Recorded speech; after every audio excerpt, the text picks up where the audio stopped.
What's up, guys? It's your boy Michael. I'm back with another video. This the one that I promised, man. It's the rest of this game, and we're gonna talk about this NBA Finals. Now, I went into these NBA Finals originally thinking that Cleveland was gonna get its revenge. Cleveland was gonna win this. LeBron was gonna get his revenge. LeBron was gonna prove that he's a good player. Just gonna shut all the haters up. Gonna shut all the doubters up. Any doubters that remain, he was going to shut them up. He was going to be 3-4 in the finals, and you couldn't doubt him anymore. And, that's... Games 1 and 2 didn't give me a lot of hope. I thought they should have came out and played better in Game 2. Then Game 3,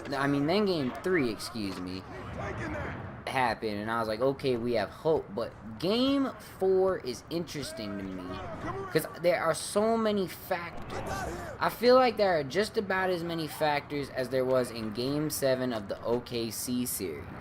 Because when I was because in the Western Conference Finals, a lot of people said it's because of Westbrook and Durant playing hero ball. But I noticed different things, like Roberson was defending Curry at some points in Game 7. And then they had Westbrook, and then when Westbrook was on him, Curry was going off. Like, there were just different things that I noticed throughout that game, throughout that series, that I think had more to do with coaching than actually the players.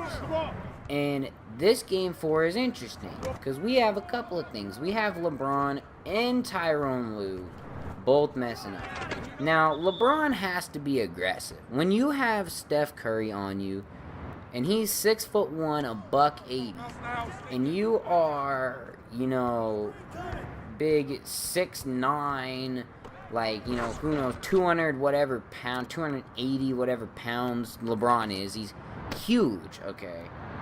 You have to be able to... You have to be able to dominate that smaller guy. He has to be able to dominate Steph Curry. He has to show up and just body that man. You can't let him, you don't drive in on Steph Curry and have a wide open lane. It's just you and Steph. And then you decide to pass and throw this crazy, fading away in the air, lob pass to the perimeter to Kevin Love. I just didn't understand what that was all about. So that's the first thing I gotta say about LeBron. He's a generous star, and I've always respected that about him, is that he was never the star to really let, he always shared the ball with his teammates. I appreciated that. But what I never liked about LeBron was I don't know if he has a lack of ability, because we've seen him take over games, but I think it's just his lack of wanting to take over games. He doesn't want to take over a game.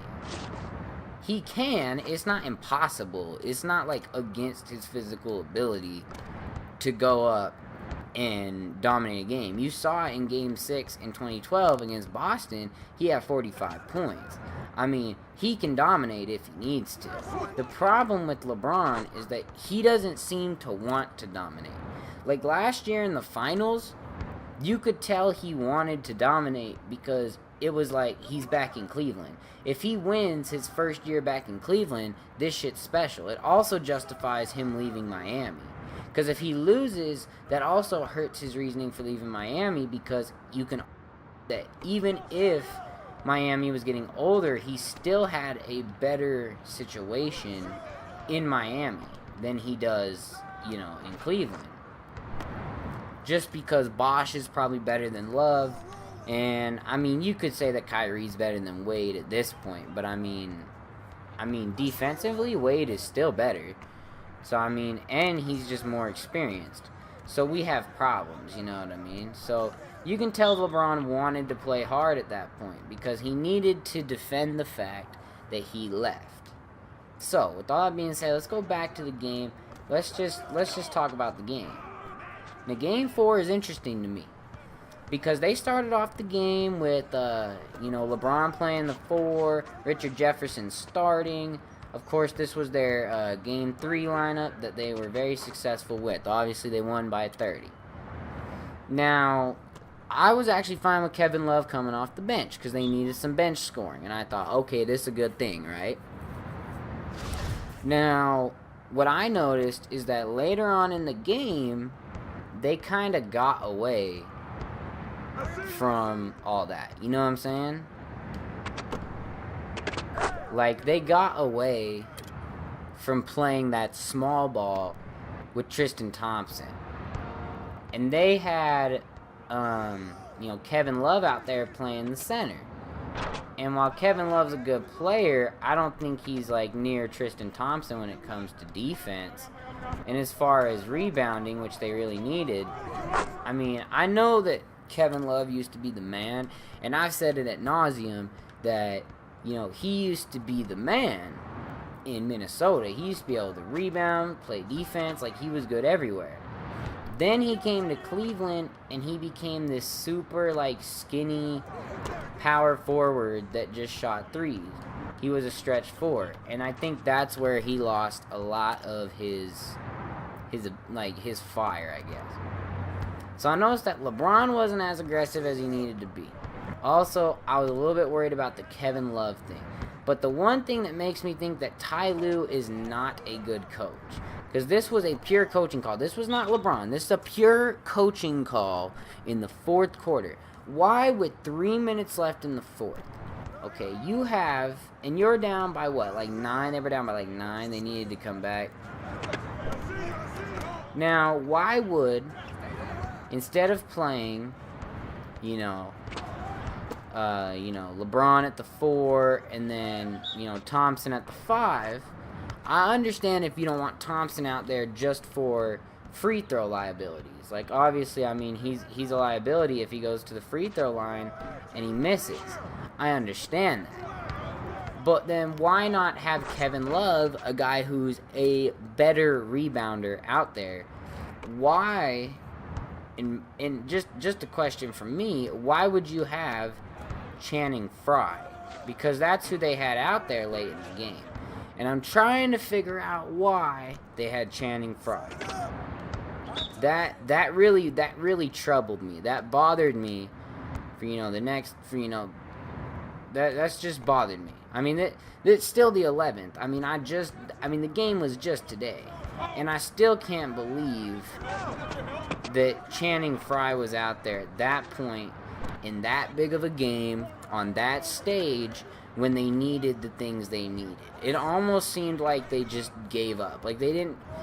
Not that LeBron gave up, not that Kyrie gave up, but, like, the Cavs as a whole. Like, Tyronn Lue just gave up.